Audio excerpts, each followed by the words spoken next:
Welcome back to Clear Cut. My next guest is a fighter in every sense of the word. Truck Gordon was a champion during season 19 of UFC's Ultimate Fighter, but he packs a punch outside the octagon as well.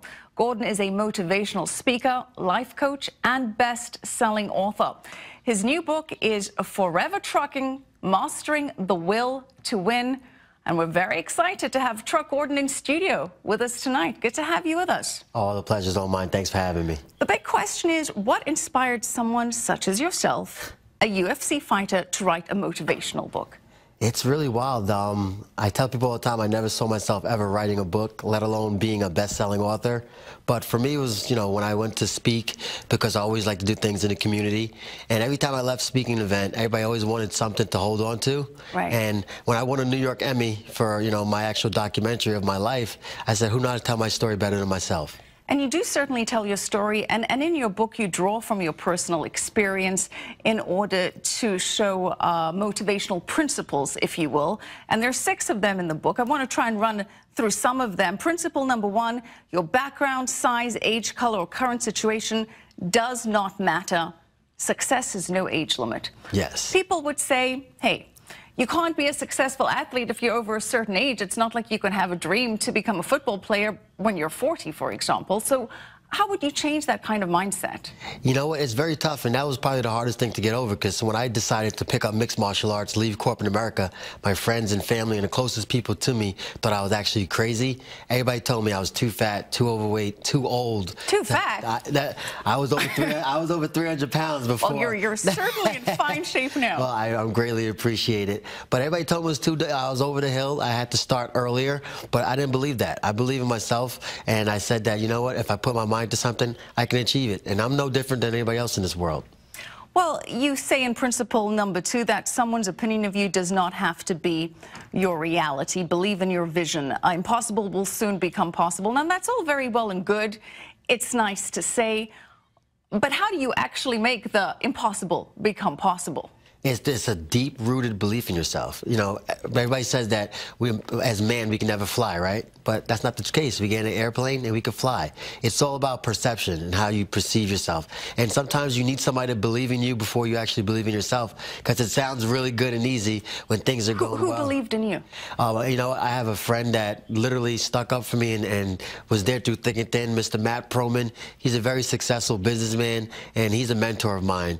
And without him, none of this would be possible. Like, he literally gave me the belief in myself. When everybody kind of laughed, he actually went along the journey with me. Well, you know what I liked was reading the acknowledgments in your book, and you say behind every strong man is a strong woman, and you acknowledge your current fiance, but you also give credit to your ex-wife.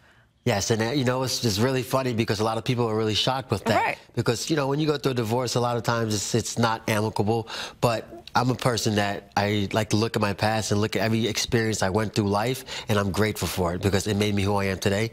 And, she gave me 2 beautiful kids. That's my pride and joy, and I'm really grateful for everything she's done for me and the life lessons she's taught me. And gratitude is one of the other big themes in your book. You also say principle number 3, never let your emotions control your decision-making. Again, easier said than done. How do you do that? How do you remove the emotional factor from decision-making? I'm always learning. It's a learning process, and that's probably one of the harder ones because our emotion tends to overcome us. But, take a deep breath. Don't just respond. And I wear my emotions on my sleeve, so that's probably the hardest one. But just literally take a 90-second rule. When things get tough, things get rough, just don't say a word. Enhance it, think about it for 90 seconds, and then react. Pause before reacting. Of course, adversity is a theme here when you talk about your childhood and how you, despite adversity, managed to get to where you are now. But you say that opportunity often hides behind adversity, and that's your 4th principle. What happens if someone doesn't have adversity in their life? Does that mean you need to have that struggle in order to attain such high success? I'm a true believer in that, the struggle is going to prepare you for life. And it's going to be different for everybody. Everybody's struggles is not going to be the same. You can't compare your chapter 1 to somebody's chapter 20. And something that might be minor in somebody's life can be major in somebody else's life. Well, sometimes they say that if you're right at rock bottom, you have nowhere to go. but up, and perhaps that inspires people to fight more so than people that are in a relatively comfortable, uncomfortable zone. Principle number 5, vision, passion, and mindset alone will not guarantee success. It's all about taking action at the end of the day.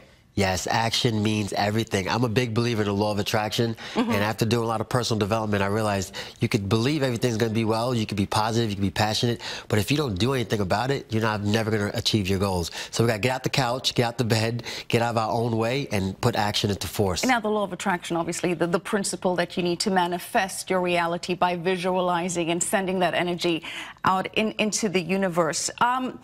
There's so many motivational self-help books, self-help videos out there.